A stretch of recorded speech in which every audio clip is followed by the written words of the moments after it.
इस नाम के उच्चारण से भवरोग निवारण हो जाए तो साधारण बात है। दैहिक व्याधियों की तो पूछना ही क्या है। कोई भी चिंता तुम्हारा स्पर्श नहीं कर सकती, कोई भी बाधा स्पर्श नहीं कर सकती जिसकी जिह्वा पे राधा नाम है। मेरी बात मान जाओ, नामोच्चारण करो, सारा संसार तुम्हारा ही हो जाएगा। तुम देखोगे सारा संसार तुम्हें प्यार करेगा। तुम चिदानंद रस में मगन रहोगे, निरानंद की छाया भी नहीं छू सकती तुम्हें।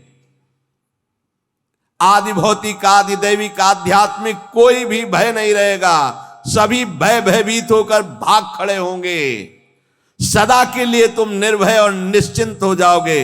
इसलिए मेरी बात मान लो, नाम लो। नाम जीव का एकमात्र कर्तव्य उद्देश्य नाम। नाम भूल जाने पर इंद्र का इंद्रत्व भी नरक के समान लगने लगेगा यदि नाम जप करोगे तो। ध्यान रखना, एक इतना कठोर और एक इतना सहज। श्वास प्रश्वास पर ध्यान है, हर समय नाम चल रहा है, वो सब बड़े शीतल प्रकृति से जागृत कर देगा। कुंडली जागृत हो जाएगी, सुषुम्ना मार्ग संचारी संचरण होने लगेगा। नाम जप में सब सामर्थ्य विराजमान है। ये केवल प्रवचन की बात नहीं कर रहा, अनुभव की बात कह रहा हूं। भगवान मेरे समीप हैं, अनुभव हो रहा है। भगवान मेरे को ऐसे हजार हाथों से ऐसे घेरे हुए हैं। भगवान निश्चय मेरे को स्वीकार कर चुके हैं। ऐसा 3 बातें उपासक को अनुभव होने लगती हैं जिसकी शरणागति पुष्ट हो गई है। भगवान मेरे समीप हैं, देखो महापुरुषों के वचन है। भगवान सहस्त्रों हाथों से मुझे घेरे हुए हैं। भगवान मुझे स्वीकार कर चुके हैं। ये 3 बातें शरणागत के अंदर आ जाती हैं। ये बात तुम्हारे मन में कभी नहीं आनी चाहिए कि मैं दुर्बल हूं, मैं गृहस्थ हूं, ये नहीं आनी चाहिए। जब कोई कहता मैं गृहस्थ हूं तो उसी समय कहते ये बोलो मैं भगवान का हूं पर गृहस्थी धर्म से युक्त हूं। ये बोलो, आधी बात क्यों बोलते हो? तुम गृहस्थ हो, आधी बात है। पूरी बात है तुम श्री भगवान के हो पर तुम्हारा गृहस्थ धर्म है। जैसे हम प्रियाजू के हैं पर हमारा विरक्त धर्म है। ये राधा नाम ही नहीं है, ये महामहिम परा मंत्र है, परा विद्या है। ये नाम ही तंत्र का सार है, ये नाम ही मंत्र का सार है, ये नाम ही ईश्वर श्री कृष्ण का सार है, राधा नाम। उपासक,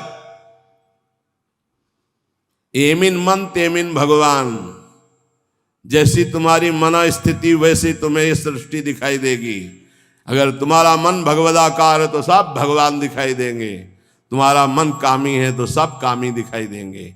एमिन मन तेमिन भगवान। जैसा तुम्हारा मन वैसे ही तुम्हें भगवान का अनुभव। जाकी रही भावना जैसी प्रभु मूर्ति देखी तिन तैसी। इसलिए अपनी भावना को सुधारो। भक्ति का फल है भाव शुद्ध हो जाना। निद्रा, तंद्रा, आलस्य, विक्षेप, संशय, ये जिसके जीवन में अधिकायत है उसका सर्वनाश निश्चित हो जाता है साधना का। नींद पर काबू पाओ, निद्रा के अधीन मत हो। ये बहुत बड़ी शत्रु है, ये भजन का नाश करने वाली है। इसको मत ये सोचो कि अभी तो नई अवस्था है, नहीं, इसी अवस्था में इसको काबू पालो, नहीं तो कुछ नहीं होता। जहां देखो हम देखा है भयो वृद्ध जनों को जिनको कहा जाता है कि अब भजन की अवस्था है, वहां देखा है बैठे बैठे बात करते करते जब देखो तब ऐसे मुंह बगाड़ दिए, लाल टपक रही, जब देखो देखा हमने। क्योंकि हृदय मलिन है तो तमोगुण का ही राज्य रहेगा, सतोगुण थोड़ी आ जाएगा। यौवन अवस्था में निद्रा को शासन में ले ले, ए विजयी या अभ्यास विजयी कर देता है। निद्रा, तंद्रा, ना नींद है ना जागृत अवस्था है, वो बेशुद्ध अवस्था सी रहती है। आलस्य, किसी भी सत्कार्य के लिए अंदर उत्साह न रहना। विक्षेप, बार बार भोगों का आकर्षण होना। संशय, ये बातें बिल्कुल साधक के जीवन में नहीं होनी। पक्की बात समझ लो, भगवान को प्राप्त करना कठिन नहीं है, संसार का राग त्यागना कठिन है। और वो सत्संग शुरू है, भगवान ने सत्संग दे दिया है, ये रोज काट रहा है तुम्हारे संसार राग को, पक्का मानना। निद्रा, तंद्रा, आलस्य, विक्षेप, संशय ये जीवन में साधक के नहीं होने चाहिए। श्रद्धा, भक्ति, नम्रता, उत्साह, धैर्य, थोड़ा भोजन और पवित्र आचरण, पवित्र वस्त्र, पवित्र आसन। कल एक उपासक प्रश्न कर रहे थे कि आसनों का भगवत प्राप्ति में कितना योग है। बहुत ज्यादा योग है, पर सिद्धासन और पद्मासन में बैठने की वो भूल न करे जिसका ब्रह्मचर्य ठीक नहीं है। भूल न करे, नहीं शरीर पीड़ा और रोग से ग्रसित हो जाएगा। ये वायु को संशोधित करके, चर्बी को भस्म करके, शरीर को शांत करके और मन को एकाग्र करके, प्राणों को सूक्ष्म करके भगवत प्राप्ति कराने में बहुत ही सहयोगी आसन है पद्मासन और सिद्धासन। लेकिन उसके पहले ब्रह्मचर्य, ब्रह्मचर्य का नियम नहीं, तो इन आसनों पे बैठने की भूल न करे। गृहस्थ सुखासन पर बैठे, पलथी अलथी पलथी मार करके ऐसे आराम से सुखासन पर अभ्यास करे। 30 मिनट, 40 मिनट, 48 मिनट शांत भाव से मंत्राकार वृत्ति करने का, ये सब सही है। लेकिन 1.5 घंटे, 2 घंटे, 2.5 घंटे, 3 घंटे सिद्धासन और पद्मासन में, गृहस्थ धर्म में जो ब्रह्मचर्य का ठीक पालन नहीं करते उन्हें, और विरक्त धर्म में ही इस आसनों का विशेष प्रभाव पड़ता है। तो अगर गृहस्थी में ब्रह्मचर्य का पालन कर रहा है तो बैठ सकता है। योग कोई ऐसी चीज नहीं है कि जो चाहे जैसे चाहे ऐसे मनमानी आचरण नहीं, गुरु के समीप, नहीं तो शरीर रोग से ग्रसित होने की संभावना रहती। प्राणवायु बिगड़ जाए तो कई प्रकार के रोग उत्पन्न हो जाते हैं। उपासक को चाहिए कि आसनों का अवश्य अभ्यास करे। इससे ऊर्ध्वरेता होने में बहुत सहयोग होता है आसनों से, ब्रह्मचर्य का। जैसे आप शांत ऐसे बैठे हैं पद्मासन या सिद्धासन से, अब आपके अंदर वायु बिगड़ेगी, भीषण दर्द शुरू होगा, जांघों में दर्द शुरू होगा, शरीर में विशेष हरकत पैदा होगी, विशेष बिजली दौड़ेगी, एक शक्ति, शांत एकदम, मंत्र में पूरी वृत्ति। अब वो बिजली जो पावर पैदा हो रही, वो आपकी सुषुम्ना नाड़ी को, जो सीधी 90 अंश के कोण में साधन में बैठा जाता है, सीधे मेरुदंड, सीधे सीधे ऐसे, यहां से नापा जाए तो सीधे ऐसे 90 अंश का, वो ऐसे नहीं होना चाहिए। जितने मिनट, 1.25 घंटा, 1.5 घंटा, 2 घंटा सीधे ऐसे। आज्ञा चक्र पर दृष्टि हो आंतरिक या नासाग्र दृष्टि हो, और उसमें बार बार मंत्र लिखा जा रहा हो, चूक नहीं होनी चाहिए। मंत्र की चूक नहीं, बहुत जल्दी लाभ प्राप्त होता है, पर इसके लिए पूर्ण ब्रह्मचर्य की आवश्यकता है। जरा भी चूक नहीं, जैसा कह रहे हैं वैसा। प्राण सूक्ष्म होने लगेंगे, मन एकाग्र होने लगेगा, शरीर शांत होने लगेगा, चंचलता रहित। पर एक बार पसीना पसीना, एक बार भीषण कष्ट प्रतिदिन, जब तक शून्यावस्था नहीं आती शरीर की, तब तक वो साधक को, यही पापों को भस्म करता है। यही आसन उसको दिव्यता प्रदान करते। अब इतनी हीट पैदा होती है उसके अंदर, अगर संयम से नहीं है तो व्यभिचारी बन जाएगा।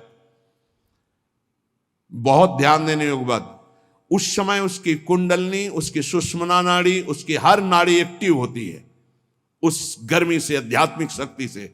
अगर वो व्यभिचार की जरा भी गलती करेगा तो कुंडलनी की अधोगति हो जाएगी, अधोगति नीचे की तरफ हुई, भारी व्यभिचारी बन जाएगा। ये ऊर्ध्वगामी जीव ही सुषुम्ना मार्ग संचारी, सुषुम्ना मार्ग से संचरण हुआ, आजीवन के लिए काम रूपी वेदना से मुक्त हो जाएगा। जे ही वो ऊर्ध्वरेता ब्रह्मचारी हुआ, संकल्प ही खत्म काम का, नष्ट हो जाएगा। एक ऐसी परमानंदमय स्थिति योगी की, वही सब बिना कुछ किए ये स्वाभाविक हो जाएगा यदि नाम जब श्वास प्रश्वास से किया जाए।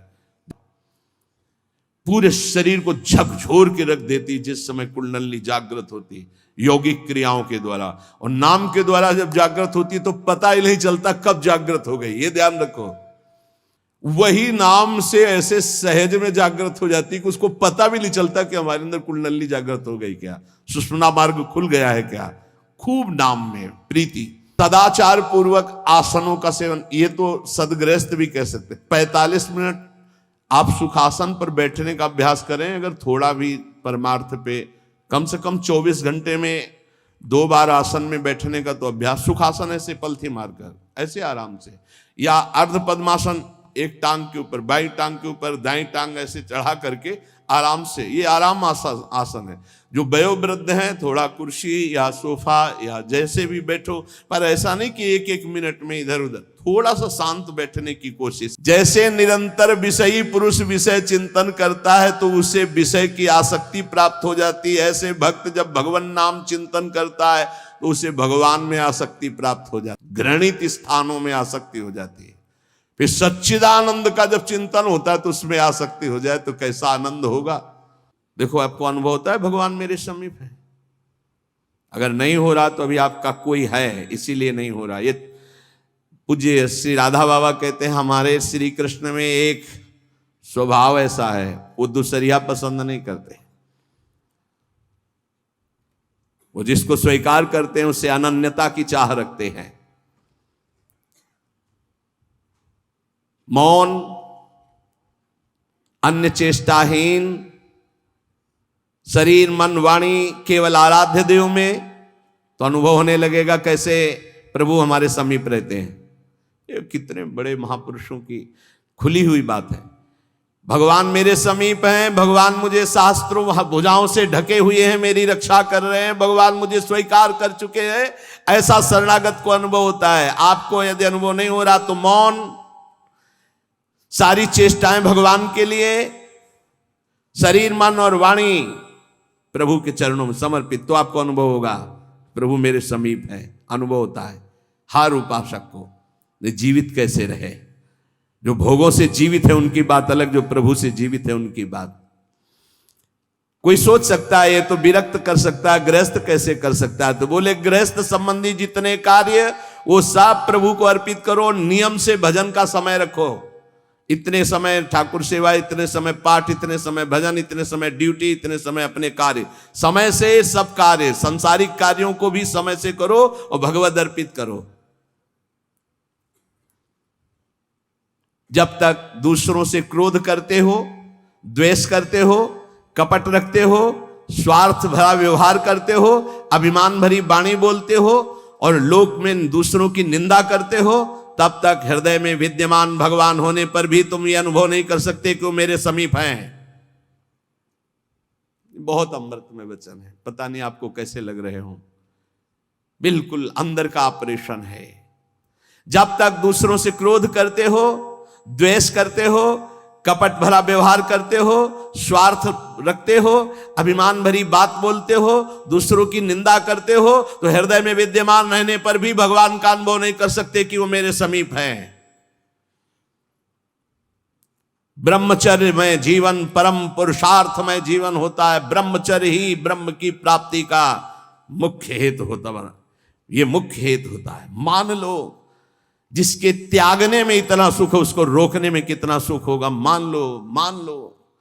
ये डॉक्टरों की ये बात हमारी समझ में नहीं आती जो ये कहते हैं कि ऐसा करना ठीक है। हमको उन लोगों की बात समझ में नहीं आती जो कहते हैं सर्वनाश का खेल खेलो और तुम स्वस्थ रहोगे। भगवान ऐसों की बुद्धि को बचाएं जो प्रमाण देना चाहिए कि हमारी नई पीढ़ी, हमारी नई समाज कैसे संयम में रहकर ऊपर उठती है। कोई भी घड़े में छेद कर दो भर जाए, ऐसा कैसे हो सकता है?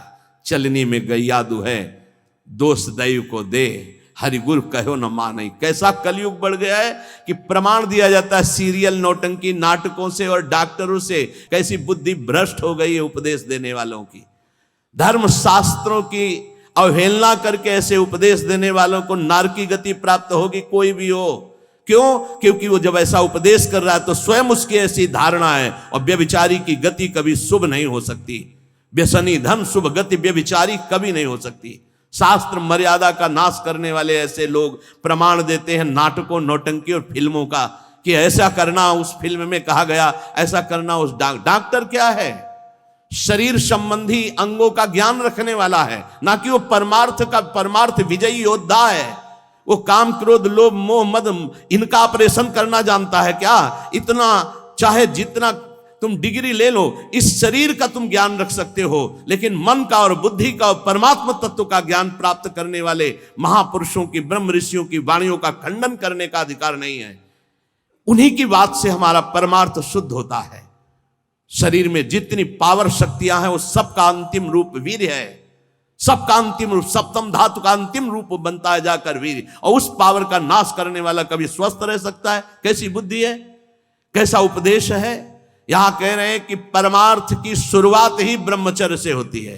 इसलिए चाहे गृहस्थ हो चाहे विरक्त, गृहस्थ तो संयम से संतानोत्पत्ति के लिए भगवत प्रणाम करके, भगवत आराधना करके, दिशाओं को नमस्कार करके, तिथि और समय की योग्यता देख करके संतानोत्पत्ति के लिए भगवत पूजा भाव रखकर वो संयोग किया जाता है, सहवास किया जाता है, और भगवान की प्राप्ति के मार्ग में चलने के लिए इसका संचय किया जाता है। ब्रह्मचर्य परम जीवन, परम पुरुषार्थ ब्रह्ममय है। 10,000 वर्ष तक ब्रह्मचर्य रह करके कश्यप जी ने जब संतानोत्पत्ति का संकल्प किया तो विनता जी से भगवान गरुण जी का प्रादुर्भाव हुआ। भगवान अरुण जी का, जो सूर्य के सारथी और जो हरि के वाहन गरुण जी, अरुण जी।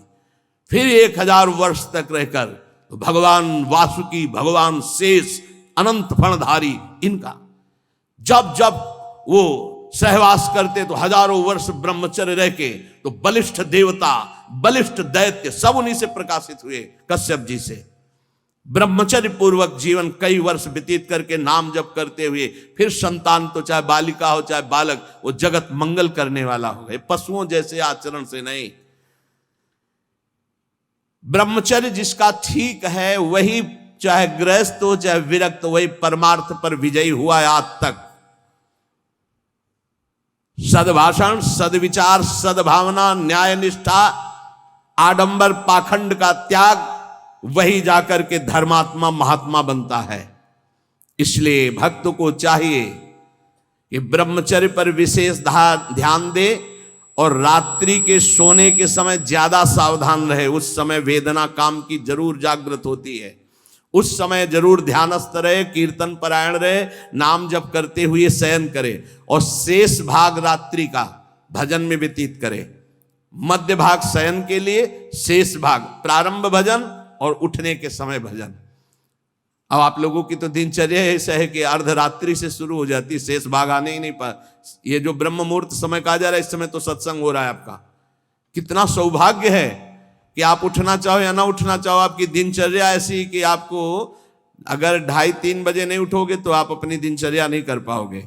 कितना सौभाग्य कि श्री जी ने ऐसे हमको विवश करके साधन में लगा दिया है। विवश ना चाहे तो भी उपस्थित होना पड़ेगा।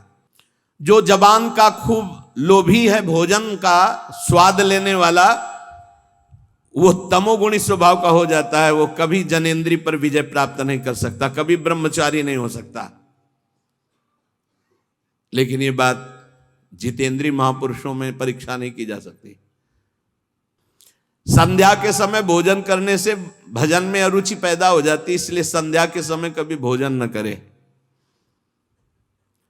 भोजन के समय नाम जप जरूर करे, क्योंकि एक एक कवल में जितना बार नाम जप करोगे शरीर में रस जाएगा, वो रस आपको भजन में बढ़ाएगा। टीवी चला के भोजन न पावे, क्योंकि टीवी का दृश्य देख के चिंतन करते हुए भोजन पाओगे तो टीवी में चल रहा है वही तुम्हारे चिंतन में चलेगा, तुम्हें परमार्थ से रहित कर देगा। अगर बहुते कुछ देखने सुनने की आदत है तो उस समय संतों के पावन चरित्रों की चर्चा सुनो, कोई कथा चलाओ, कथा सुनते हुए भोजन पाओ। अगर एकाग्रता पूर्वक भजन करने की रुचि नहीं जागृत हुई तो सत्संग सुनो, संतों के चरित्र सुनो, बड़ा प्रभाव पड़ता है। संतों की छवियां सामने रखनी चाहिए जहां भोजन पाने का हो, कुछ सदुपदेश सामने रखने चाहिए। अपने यहाँ तो बड़ा मंगलमय है, राधा राधा ऐसा नाम चलता रहता है। एक दिन सबके बीच में पाया, बड़ा सुख मिला कि नाम चलता रहता है, आप लोगों के कान में नाम गूंज रहा है। भोजन के पहले हाथ और पैर अच्छे से धो लेना चाहिए। लांग बूट पहन करके भोजन पाते हैं तो पैर क्या धोएंगे। होटल में गए ऐसे जूता पहने ऐसे अरे पवित्रता जितना रखोगे उतनी बुद्धि शुद्ध होगी। अब तुम खड़े हो बॉर्डर पे, वो बात अलग है सैनिक रूप में, लेकिन सब सैनिक है थोड़ी है। भोजन पहले कैसे पाते थे हम आपको कैसे बताएं, आप हंसोगे गांव की बात सुन करके। जब भोजन पाने जाते थे तो ऊपर के वस्त्र उतार दिए जाते थे। जो पुराने जन है गांव के वो भले जानते हो, आज के आधुनिक क्या जानेंगे। नीचे धोती कांच, पैर हाथ धो के कुल्ला करके, पाटा लकड़ी का उसको धो करके, नीचे ऐसे चौका लगा हुआ है, फिर आते थे। स्टील के पात्र प्रयोग नहीं हो सकते रसोई में या कहीं भी नहीं, कांसे के फूल के ऐसे पात्र होते। जब प्रसाद ऐसे भोग सामने आता तो फिर थोड़ा सा अंगार रख करके 5 कवल वहां स्वाहा स्वाहा, और फिर उसको तब जाकर, ये किसान की बात कह रहे हैं, घर गृहस्थी की बात करें, कोई साधु महात्मा की बात नहीं करे, घर गृहस्थी की। उस समय कोई बोल नहीं सकता, कोई छू नहीं सकता। ऐसे पवित्र, तब विचार पवित्र होते, तब उनके चिंतन में सत्य धर्म ऐसे आ जाना। पशुता का कौन बना रहा है, कैसा बना रहा है, कोई मतलब नहीं, खाए जा रहे हैं, बस चर्बी बढ़ी जा रही है, पेट जो है झुकने लायक नहीं रह गया है। 4 सीढ़ी चढ़े तो नए नए बच्चे होश में। ये ज्यादा मोटापा जो चर्बी का है, ये बाहरी होटलों वाले भोजन में सब नहीं। हर साधक को 2-4 किलोमीटर दौड़ लगानी चाहिए, 40 मिनट व्यायाम करना चाहिए। व्यायाम जरूरी, शरीर को थकाना ब्रह्मचर्य के लिए आवश्यक है। अब ना मानो तो भगवान जाने, आप क्या करें, कह ही सकते हैं। रसास्वादन के लोभ से जो भोजन किया जाता है वह ब्रह्मचर्य में बड़ा हानिकारक होता है। इंद्रियां वश में नहीं होती, तमोगुण बढ़ जाता है। संध्या के समय भोजन नहीं करना चाहिए, भोजन के समय भाषण नहीं करना चाहिए। हाथ पैर धो करके पवित्र भाव से उत्तर या पूर्व की तरफ मुख करके नाम जप करते हुए भोजन प्रसाद पाना चाहिए, उत्तर या पूर्व की तरफ मुख करके। जो भोजन पाते समय आप चिंतन करोगे उसका 24 घंटे प्रभाव रहेगा, इसलिए नाम जप जरूर करें। कुचिंता, कुप्रवृत्ति, कुसंग ये भोजन से बढ़ जाते हैं। भोजन के समय किसी द्वेषी पुरुष का चिंतन करके जलते हुए पा रहे हो, पूरा 24 घंटे विक्षेप पैदा करेगा। इसीलिए कहा भक्तों के चरित्र जरूर, या कोई सत्संग या भगवान नाम कीर्तन या ऐसे कोई भगवत भक्तों की अंदर से चिंतन वृत्ति रखते हुए भोजन के समय बहुत सावधान।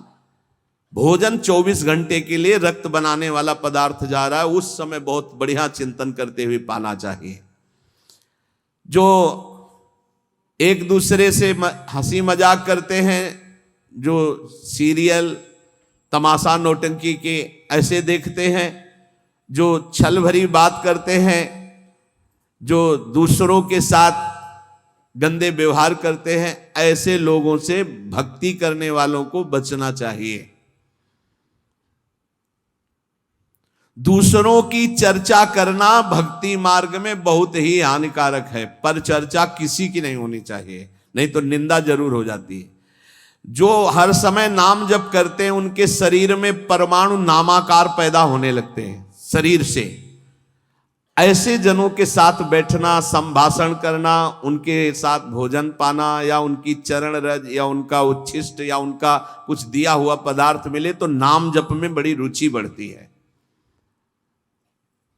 जो शांत रहता है, वाद विवाद नहीं करता है, भगवत चिंतन परायण है, उसे ही शांताकार पुरुष कहते हैं। शांताकार, शांत रस। वहीं से जो तीर्थों में भ्रमण करता है उसकी चित्त वृत्ति बहुत जल्दी शुद्ध होती है, पर कुभावना और पाप आचरण का त्याग करके तीर्थ भ्रमण। ये बात तुम्हारे मन में कभी नहीं आनी चाहिए कि मैं दुर्बल हूं, मैं गृहस्थ हूं, ये नहीं आनी चाहिए। जब कोई कहता मैं गृहस्थ हूं तो उसी समय कहते ये बोलो मैं भगवान का हूं पर गृहस्थी धर्म से युक्त हूं, ये बोलो। आधी बात क्यों बोलते हो? तुम गृहस्थ हो, आधी बात है। पूरी बात है तुम श्री भगवान के हो पर तुम्हारा गृहस्थ धर्म है। जैसे हम प्रियाजू के हैं पर हमारा विरक्त धर्म है, आप प्रियाजू के हो, आपका गृहस्थ धर्म है। दोनों अपने अपने धर्म का पालन करके प्रियाजू को प्राप्त होंगे। मैं बहुत नीच हूं, दुर्बल हूं, अपवित्र हूं, ये सब बातें केवल बोलने की बात है। अंदर से बात रहती, मैं प्रियाजू को हूं, जैसा भी हूं प्रियाजू का हूं। ज्यादा इनका प्रभाव न पड़ने पावे अंदर, नहीं तो फिर निरुत्साहित हो जाओगे। नहीं, जैसा भी हूं प्रियाजू का हो। ये मन की दुर्बलता भजन से हटती है, धैर्य एवं उत्साह बढ़ने लगता है जिसका नाम जब चलता है। भक्त वही जो केवल गुरुदेव वाक्य और भगवत वाक्य पर विश्वास रखता है, अन्य नहीं। गुरुदेव के वचन और भगवान के वचन बस। ये काम क्रोध की तरंगे मन में उठती हैं, चिंता मत करो, नाम जप करो, गुरुदेव के वाक्य पर विश्वास रखो, शांत हो जाएंगी। देखो, तुम्हें मैं बड़े अनुभव की बात बताता हूं। मैंने अपने प्रभु के नाम से जो प्राप्त किया वो हमको और किसी साधन से नहीं मिला। मैं इस समय मस्त हो रहा हूं। महात्मा श्री हरनाथ ठाकुर जी नाम के एक बहुत बड़े संत हुए। मैं तुम्हें अपने जीवन के अनुभव की बात बताता हूं। मैं इस समय बहुत मस्त हो रहा हूं नाम जप के द्वारा। कभी भी मैंने सूचि और असुचि का विचार नहीं आने दिया। सूचि माने होता पवित्रता, असुचि माने होता अपवित्रता। कि अपवित्र हूं कि पवित्र हूं, इसका विचार नहीं आने दिया। हर समय नाम जप चलता रहा है। तुम्हें सच्ची बतावें, यहां ना कुछ पवित्र है ना अपवित्र है। देखो कैसा मन का नाटक है। ऊपर से नहा लिया, हम समझ रहे पवित्र है, और यही मल भरा हुआ है। यही एक बस चावल भर चमड़ी का ढक्कन है ढका हुआ, नहीं तो यहां मलाशय मूत्राशय सब यही है। भला क्या पवित्र हो गया? ऊपर से पानी डाल, रेशम के थैले में बिष्ठा भर लो और ऊपर से उसको नहा दो तो पवित्र हो जाएगा क्या? अगर तुम्हें पता है कि इसमें बिष्ठा भरा है, छुओगे उसे और इसमें भरा है। कितना इस शरीर से प्यार करते हो। है क्या ये थैला है और कुछ नहीं है। यहां भगवान बैठे, यहां भगवान बैठे, और यही पूरा नीचे सब नरक कुंड भरा हुआ है। भगवान से हमारा कोई संबंध है जिनकी हम खोज कर रहे हैं, कभी स्त्री में, कभी पुत्र में, कभी परिवार में, कभी मित्र में। हम उन्हीं की खोज कर, उसी प्यारे से प्यार करना चाहते, पर समझ नहीं पाते इन शरीरों की आड़ में वो बैठा है, शरीरों से प्यार कर बैठते हैं, और वो जो बैठा है उससे कोई मतलब नहीं रह जाता। इसलिए हर बार खाली हाथ हो जाते हैं। इस बार गुरु कृपा से पता चला कि शरीरों से नहीं, शरीरों के अंदर बैठे हुए परमात्मा से प्यार करना है। देखो, बहुत बड़े महापुरुष के अनुभव हैं। सर्वदा मैंने अपने इष्ट का नाम जप किया है, उससे मैं मस्त हो गया हूं। भला कौन अपने अनुभव ऐसे बताता है? संत ही कृपा करके बताते हैं। कभी भी मैंने सूची असुचि का विचार नहीं किया, क्योंकि ये कभी पवित्र हो ही नहीं सकता। और दूसरी बात, मैं कभी अपवित्र हो ही नहीं सकता। दूसरी बात स्वरूप में है, और पहली बात शरीर में है। ये कभी पवित्र हो ही नहीं सकता, और मैं कभी अपवित्र हो नहीं सकता। ईश्वर अंश, जीव अविनाशी, चेतन, अमल, मल रहित, ये मल युक्त, जड़, मलयुक्त, विनाशी, परिवर्तनशील, ये कभी पवित्र नहीं हो सकता। मैं कभी अपवित्र नहीं हो सकता। इसलिए चिंता की बात नहीं, हर समय राधा राधा राधा राधा। मैंने इस नाम से वो सुचितम स्थिति प्राप्त कर ली है। सुचितम माने परम पवित्र स्थिति, जिसको मैं वाणी से नहीं बता सकता। मैं इस नाम से एक स्थिति प्राप्त की है जो शयन में, स्वप्न में और जागृत में मुझे हर समय डुबोए रहती है। पकड़ना, महापुरुषों की बात पकड़ना। ये राधा नाम नाम ही नहीं है, ये महामहिम परा मंत्र है, परा विद्या है। ये नाम ही तंत्र का सार है, ये नाम ही मंत्र का सार है, ये नाम ही ईश्वर श्री कृष्ण का सार है। राधा नाम वेद मंत्र और यंत्र तंत्र में सबे सार को सार, ताते श्री सुख प्रगट कियो नहीं, जान सार को सार। परम धन राधा नाम आधार। इस राधा नाम से बढ़कर के और कुछ भी नहीं है। श्री कृष्ण भी इसी नाम का जप करते हैं और श्री कृष्ण ही इनको गुरु मानते हैं। किनको? जिनका नाम राधा है। पी को नाचन सिखवत प्यारी। कई ऐसी स्वामी हरिदास जी महाराज ने पद लिखे, कई ऐसे महापुरुष। 16 चौको 64, 4 गुना परम प्रवीण प्यारी जो लालजू से। 16 कला श्री लालजू, तो 64 कला परम प्रवीण श्री प्यारी जो। इस नाम के उच्चारण से भवरोग निवारण हो जाए तो साधारण बात है। दैहिक व्याधियों की तो पूछना ही क्या है। कोई भी चिंता तुम्हारा स्पर्श नहीं कर सकती, कोई भी बाधा स्पर्श नहीं कर सकती जिसकी जिह्वा पे राधा नाम है। मेरी बात मान जाओ, नामोच्चारण करो, सारा संसार तुम्हारा ही हो जाएगा। तुम देखोगे सारा संसार तुम्हें प्यार करेगा। तुम चिदानंद रस में मगन रहोगे, निरानंद की छाया भी नहीं छू सकती तुम्हें। आदि भौतिक, आदि दैविक, आध्यात्मिक कोई भी भय नहीं रहेगा। सभी भय भयभीत होकर भाग खड़े होंगे। सदा के लिए तुम निर्भय और निश्चिंत हो जाओगे। इसलिए मेरी बात मान लो, नाम लो। नाम जीव का एकमात्र कर्तव्य उद्देश्य नाम। नाम भूल जाने पर इंद्र का इंद्रत्व भी नरक के समान लगने लगेगा यदि नाम जप करोगे तो। क्या है इंद्र के इंद्रत्व में? एक भारी स्वप्न है, अच्छा बस, जगो तो कुछ नहीं। देखो, नाम भूलने से माया के दास बन जाओगे और नाम चलने पर जीवन मुक्त हो जाओगे। बड़ी बढ़िया बात कर। जितने क्षण जियो केवल नाम में जियो, नाम में। नाम लेकर जितने सेकंड तुम्हारी श्वासें सार्थक कर लो, तुम भगवत प्राप्त हो जाओगे। नाम को भूल जाने पर ब्रह्मत्व और शिवत्व भी कुछ नहीं है। सुख दुख क्षण स्थायी है।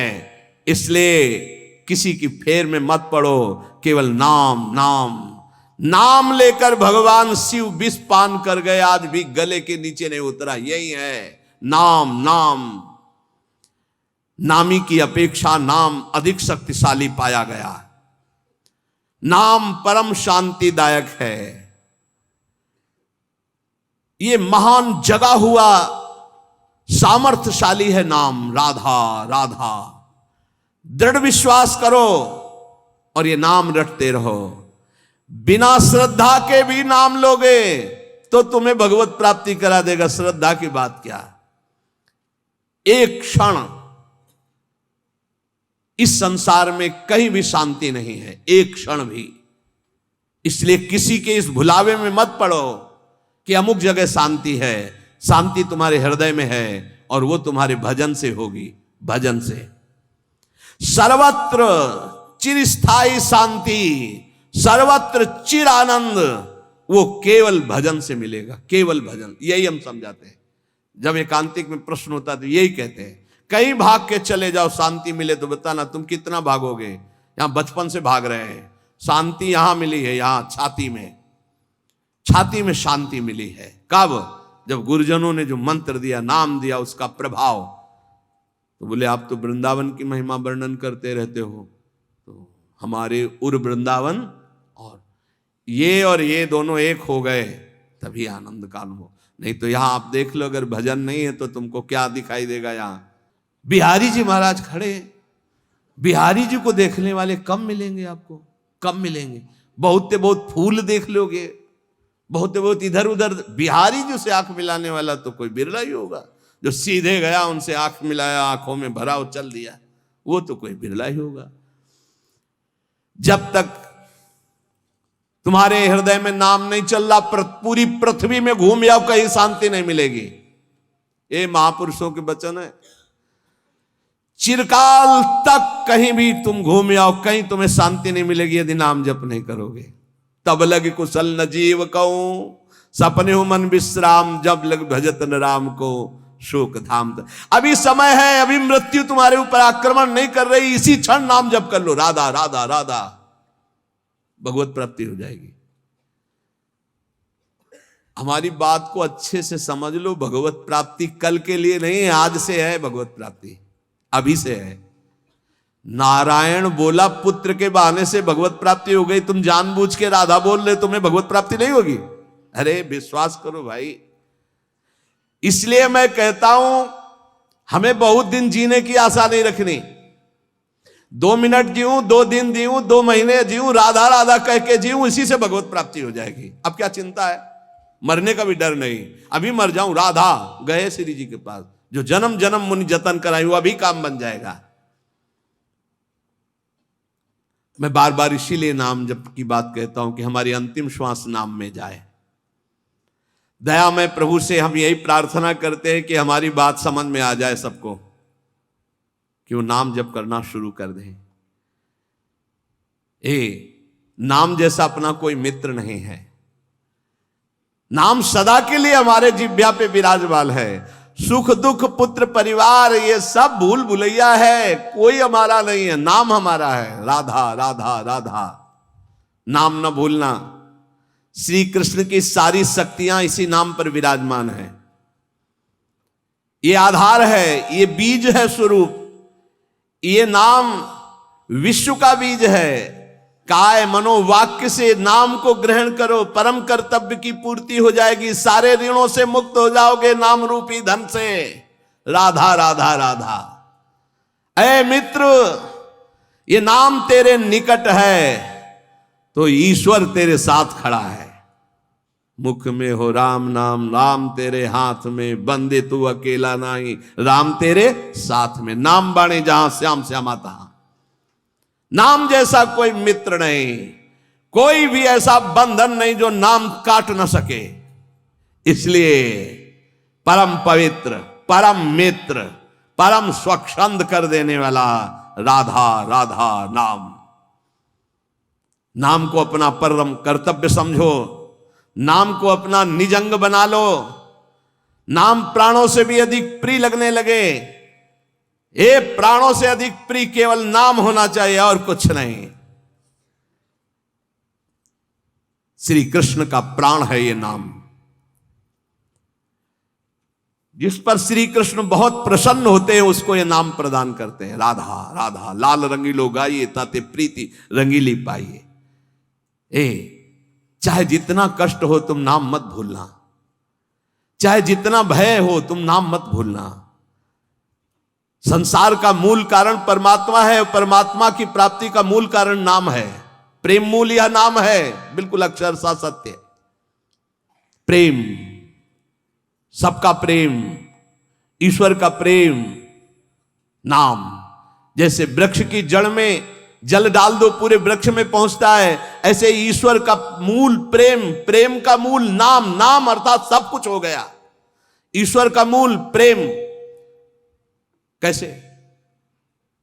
सर्वव्यापी परमात्मा तत्व विराजमान है। कोई कह रहा था कहां चलूं, भगवान को कैसे पुकारूं, बड़ा अत्याचार हो रहा है। तो ते समाज गिरजा में रहेऊ, अवसर पाए बचन एक कहू। हरि व्यापक सर्वत्र समाना, प्रेम ते प्रगट हो ही मैं जाना। हे गिरजा, उस समाज में मैं भी था, मैंने कहा कहीं जाने की जरूरत नहीं, यही प्रेम से पुकारो, भगवान व्याप्त है, यही प्रकट हो जाएंगे। प्रेम ते प्रगट। और प्रेम कहां है? प्रेम मूल यह नाम है, प्रेमी रसिक जपत यह नाम। प्रेम मगन निज बन विश्राम, श्री हरिवंश जहां रहे। प्रेम मूल यह नाम, नाम ही प्रेम का मूल है, और प्रेम से ही परमात्मा साक्षात। तो सबका मूल नाम आया।